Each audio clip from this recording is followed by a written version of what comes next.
le simple fait de voir que le nom de Jean est associé au baptême, on l'appelle Jean-Baptiste, vous allez comprendre l'importance que Dieu accorde au baptême dans la foi ou dans le parcours d'un chrétien. Il y a beaucoup de gens qui prient mais qui ne sont pas baptisés. Et c'est parce que nous ne sommes pas enseignés. Encore une fois, je tiens à préciser ça. Et il y a beaucoup de gens qui utilisent le baptême à tort et à travers, qui ne savent même pas qu'il y a plusieurs types de baptême. Ils ne savent même pas qu'il y a une différence entre le baptême de Jean et le baptême de Jésus, dans l'occurrence le baptême des disciples. Qu'il y a une différence aussi entre ces deux baptêmes et le baptême du Saint-Esprit. Et il y a des gens bien aimés dans le Seigneur qui ne se rendent même pas compte que une personne qui aspire au salut, le Seigneur lui demande d'être baptisé. La Bible dit dans Marc 16, 16, celui qui croira et qui sera baptisé sera sauvé. On n'a pas dit celui qui croira simplement, celui qui croira et qui sera baptisé. Et vous remarquez dans le livre Actes des Apôtres, chapitre 9, lorsque Paul croit, il est baptisé. Vous voyez, lorsque Paul croit, on lui impose les mains. La Bible dit qu'il est rempli de l'Esprit. Quel est le premier réflexe? Il va vers le baptême. Il est baptisé. Vous comprenez? Et beaucoup de gens ne savent pas que la façon dont on doit être baptisé est illustrée dans la Bible. Et qu'il y a aussi des baptêmes qui ne sont pas efficaces. C'est écrit dans la Bible. Et je vous partagerai les références. Vous voyez des personnes qui sont baptisées pour la deuxième fois. Vous voyez, on leur demande de quel baptême avez-vous été baptisé? Ils disent celui de Jean. Bien-aimés dans le Seigneur, il faut que Dieu délivre certains d'entre nous de l'ignorance ou de certaines idées dogmatiques que les gens défendent becs et ongles sans les avoir correctement étudiées, bien-aimés. Et vous voyez que la Bible nous enseigne que le baptême, c'est l'engagement d'une bonne conscience devant Dieu. Et ce baptême-là a pour action de vous faire mourir. Lorsque vous entrez dans l'eau, c'est comme le Christ dans le tombeau. Et lorsque vous ressortez, toutes vos impurités restent dans l'eau. Et j'aimerais vous rappeler aussi que l'eau est le symbole de la parole. Et donc, c'est l'effet aussi que la parole a sur une personne, quand la parole arrive et qu'elle brise quelqu'un. Et je vous ai parlé de Noé dans l'arche. Je vous ai parlé du peuple d'Israël en train de traverser la mer Rouge. Vous voyez? Et les ennemis restent dans l'eau, prisonniers de l'eau. Les ennemis symbolisant les impuretés ou tout ce qui travaillait la conscience négativement. Et lorsque vous sortez, vous allez de l'autre côté, tout le reste est en arrière, englouti et tué.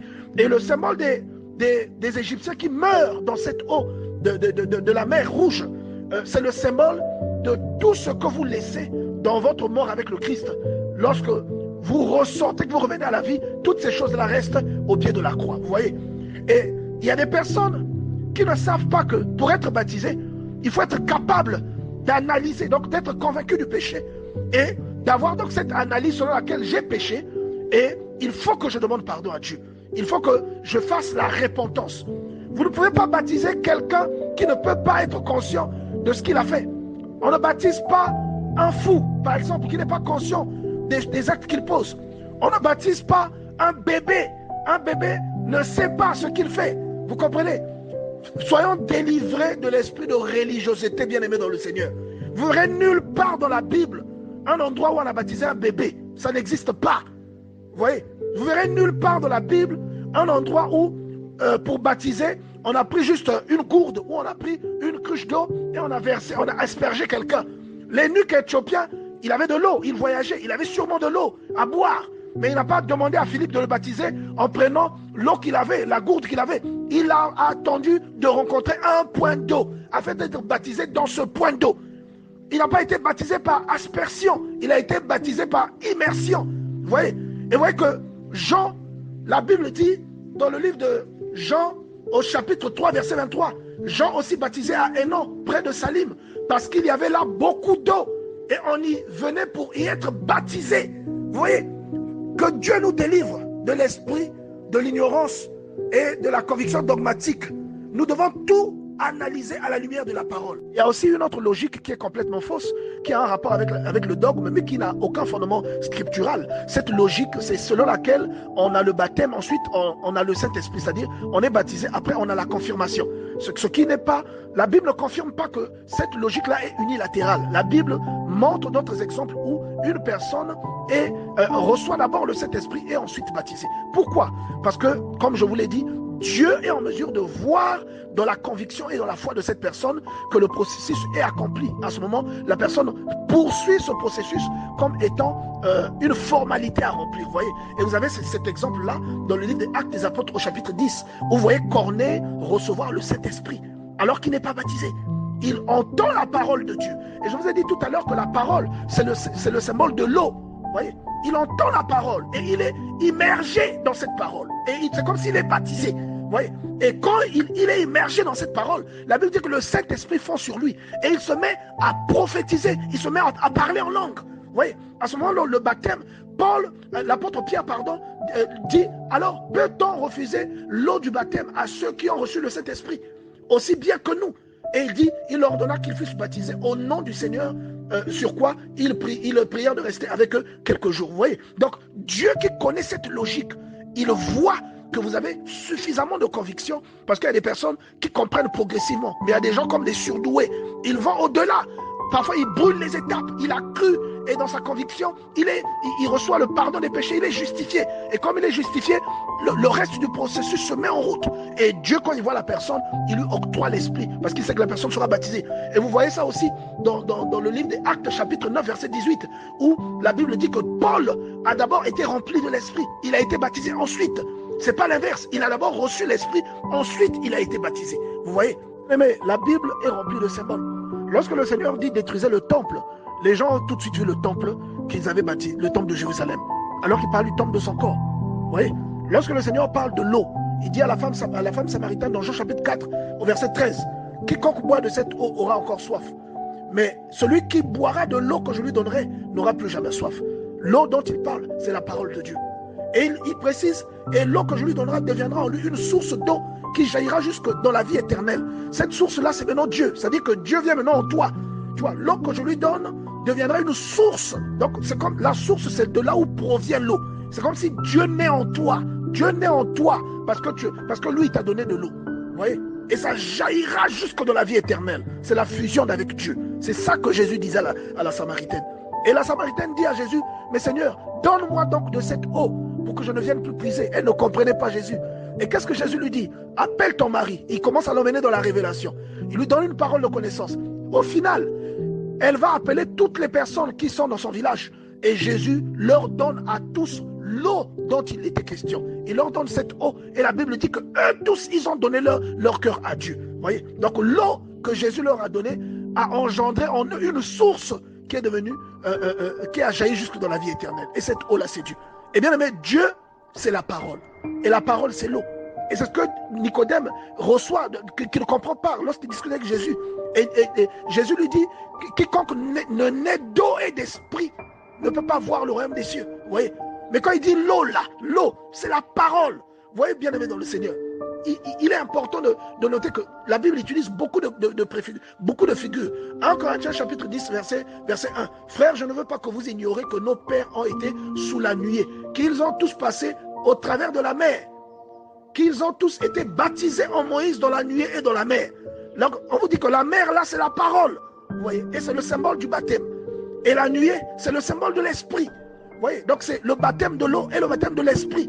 Nous vraiment prions pour que le Seigneur nous accompagne. Il y a tellement de belles choses que Dieu nous dit, mais seulement ces choses-là souvent sont voilées. Mais le baptême apporte des fruits dans la vie d'un être humain.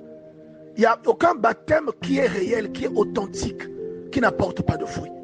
Lorsque vous êtes baptisé, c'est comme vous voyez dans ce verset que je vous ai partagé, où vous voyez le Seigneur, on le baptise. La Bible dit, l'Esprit de Dieu est descendu sur la forme d'une colonne.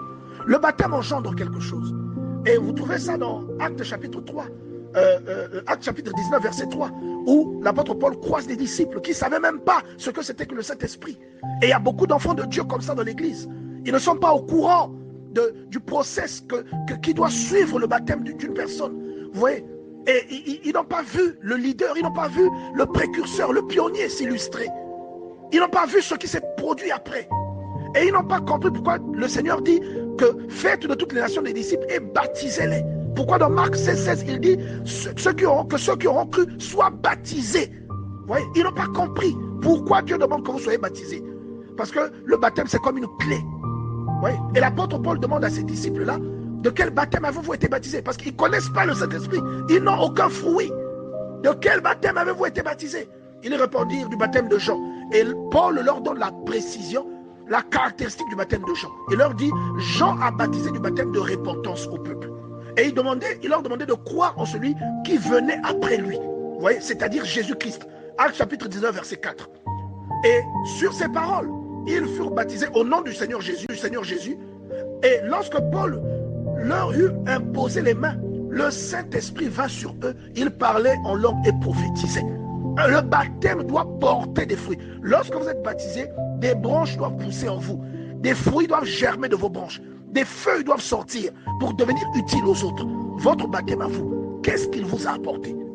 Lorsque nous sommes baptisés, au fond, c'est comme si nous sommes plongés en Dieu. Voilà pourquoi la Bible déclare dans Romains chapitre 6 que lorsque nous sommes baptisés en Christ. Vous voyez, nous sommes plongés, nous sommes baptisés dans sa mort. Et voilà pourquoi l'apôtre Paul dit, ne savez-vous pas que tous ceux qui ont été baptisés en Christ ont revêtu l'Esprit? Vous voyez, c'est ce que Paul dit. Tous ceux qui ont été baptisés en Christ ont revêtu l'Esprit.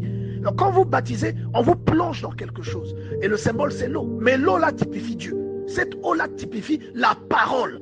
Et c'est pourquoi vous voyez que même la parole de Dieu peut donner le simple fait d'écouter la prédication, ça donne le Saint-Esprit. Exactement comme le baptême peut donner le Saint-Esprit. Vous voyez que Jésus, lorsque il a été baptisé, la Bible dit que l'Esprit est descendu. Ou les disciples de Jean, lorsqu'ils ont été baptisés, la Bible dit que Paul leur a imposé les mains, ils ont reçu le Saint-Esprit. Mais vous voyez que Corneille, il n'avait pas encore été baptisé. Il a juste entendu l'apôtre Pierre prêcher. Vous voyez, il a entendu Pierre prêcher.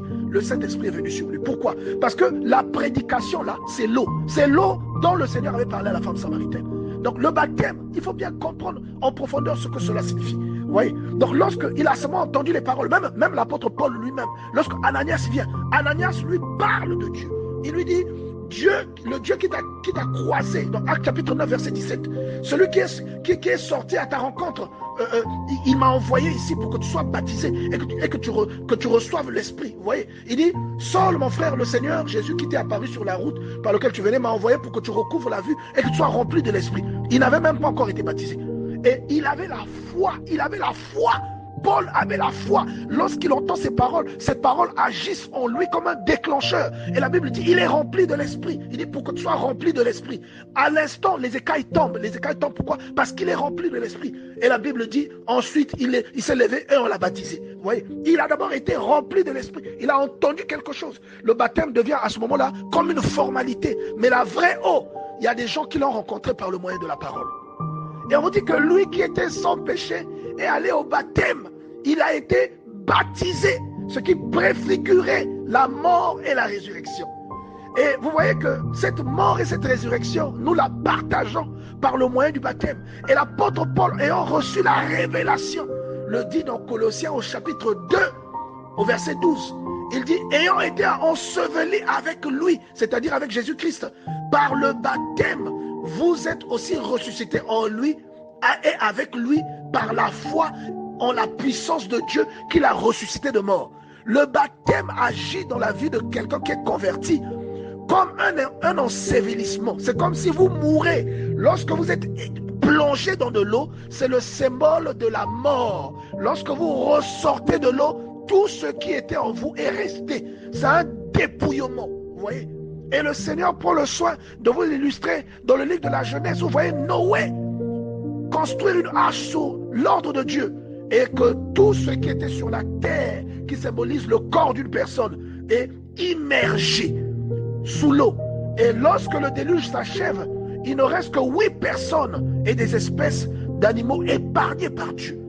C'est le symbole de la purification, le symbole de l'engagement d'une bonne conscience vis-à-vis de Dieu, bien-aimé dans le Seigneur.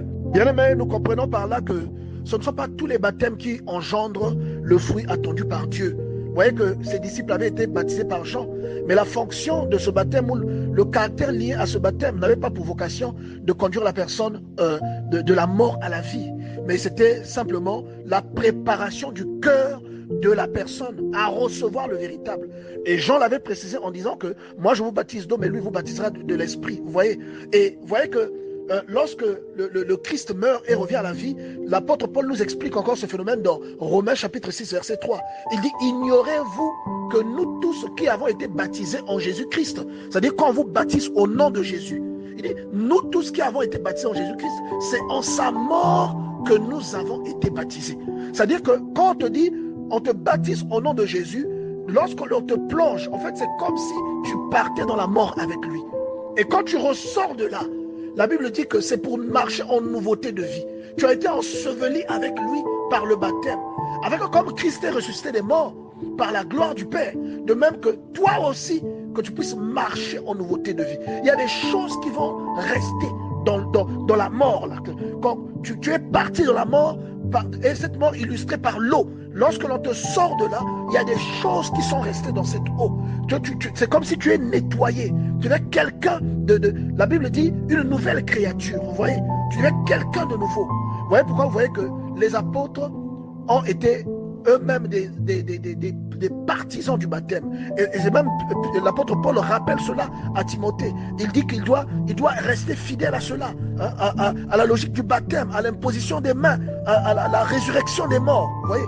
Et nous devons connaître ces choses pour comprendre ce pourquoi nous allons vers des choses telles que le baptême, et non pour les faire mécaniquement, ou non pour recevoir des baptêmes qui ne nous apportent rien de ce que Dieu attend de nous. Alors, non, on ne baptise pas les bébés, simplement parce qu'un bébé est incapable de se repentir. Celui qui est baptisé, c'est quelqu'un qui peut se repentir et abandonner ses mauvaises voies. Il y a une logique toute bête où si un bébé est baptisé et que une fois qu'il grandit, qu'il atteint l'âge de la maturité, il commence à avoir une conscience, ce bébé est libre de choisir la voie qu'il veut. Ce n'est pas parce qu'on le baptise qu'il sera forcément dans la voie droite, dans la voie que Dieu lui souhaite. Vous voyez, on a des personnes qui ont été baptisées, mais qui ont été des violeurs et des criminels par la suite. Vous voyez, la plupart des gens sont baptisés. Il y a même des dictateurs ou des criminels qui ont été baptisés étant bébés. Vous comprenez cette logique? Et par contre, une personne qui est en train d'expérimenter la foi et qui se rend compte, comme par le moyen d'un miroir, qu'elle s'est détournée de Dieu ou encore qu'elle a fait des actes abominables, cette personne-là expérimente ce qu'on appelle la conviction du péché. Et elle se répand. Et c'est par la repentance qu'elle obtient le pardon des péchés. Et par la suite, la personne est baptisée. Vous voyez? Donc, on ne baptise pas un bébé. Vous trouverez ça nulle part dans la Bible. C'est Augustin, c'est un grand de la théologie qu'on appelle Augustin. C'est lui qui a donné ces théories-là, c'est lui qui a évoqué ces théories et qui a dit qu'on pouvait baptiser les bébés à cause du péché originel. Mais je vous garantis que la Bible nous dit aussi qu'un petit enfant, le petit enfant, en fait, il n'a pas besoin d'expérimenter ce genre de choses parce que Dieu nous montre le petit enfant comme l'exemple à suivre, comme quelqu'un, comme l'exemple à qui il faut ressembler si on veut hériter du royaume des cieux. Vous voyez? Donc Dieu ne peut pas blâmer quelqu'un qui n'a pas la capacité de discerner le bien et le mal. Dieu ne peut pas blâmer ce genre de personne. Il ne peut pas condamner quelqu'un qui ne distingue ni le bien ni le mal. Voilà pourquoi même un adulte qui ne distingue pas qu'il est dans le péché, mais lorsqu'il se répand, Dieu a pitié de lui et Dieu emmène le pardon de péché dans sa vie. Et cette personne doit être baptisée parce que celui qui croit doit être baptisé. Et voilà pourquoi pitié pour les personnes qui se sont fait baptiser au nom d'un être humain. Il y a des gens, il y a des confessions religieuses où on croit que les êtres humains c'est Dieu. Et ces gens-là sont baptisés au nom de ces gens-là. Vous voyez? Et c'est un baptême que je ne sais pas si vous avez compris même le fondement du baptême, si vous avez compris même la logique qui se cache derrière le baptême en question. Parce que vous devez être baptisé d'après la consigne de Dieu, au nom de Jésus. Oui. Si vous êtes baptisé au nom d'un prophète, vous êtes baptisé au nom d'un gourou, vous êtes baptisé au nom d'un homme de Dieu, je vous garantis que vous êtes en danger, bien-aimés. Vous devez vous repentir. Oui. On est baptisé au nom de Jésus. On est baptisé par immersion. Et grâce soit rendue à Dieu parce qu'il y a des cas exceptionnels où certaines personnes ont vécu un baptême, mais ils ont vécu le baptême aussi par le moyen de la parole. Et ils ont reçu l'esprit. Ils ont reçu l'esprit de Dieu. Et je vous ai cité les exemples. Et à ce moment, le baptême devient une formalité. Mais tous ne passent pas par cette voie. Et il y a beaucoup qui passent par la voie logique, la voie qui veut qu'il doit croire, il doit faire ceci, il doit aller pas à pas. Donc nous devons vraiment analyser ce que nous faisons. Et il y a peut-être des personnes qui sont en danger parce que le baptême peut être une clé. Le baptême peut être une clé qui fait que Dieu vous regarde. Vous voyez? Et donc, le baptême, bien aimé dans le Seigneur, nous devons retenir les grandes lignes que nous avons évoquées aujourd'hui. Il ne se pratique pas sur les enfants. Parce que la Bible déclare un enfant comme étant quelqu'un de neutre, quelqu'un de pur. Vous Oui. Et il dit que Dieu dit que nous devons ressembler à un enfant pour hériter le royaume des cieux. Donc Dieu dit qu'il prend en compte les temps de l'ignorance. Aujourd'hui, vous avez écouté cette parole, vous n'êtes plus ignorant de cette question. Et Dieu dit que celui qui ne connaît pas ne peut pas être jugé. Il est jugé selon la dispensation qu'il a reçue. Mais celui qui connaît, mais il est jugé selon ce qu'il connaît. Voilà pourquoi on ne baptise pas un enfant. Voilà pourquoi, pour être baptisé, l'eunuque n'a pas utilisé son outre d'eau, mais il a attendu d'être arrivé à un point d'eau. Bien aimé, c'est important à savoir. Enseignez-le à vos enfants. Et que Dieu nous délivre de l'esprit de la conviction dogmatique qui n'a aucun fondement avec les Écritures.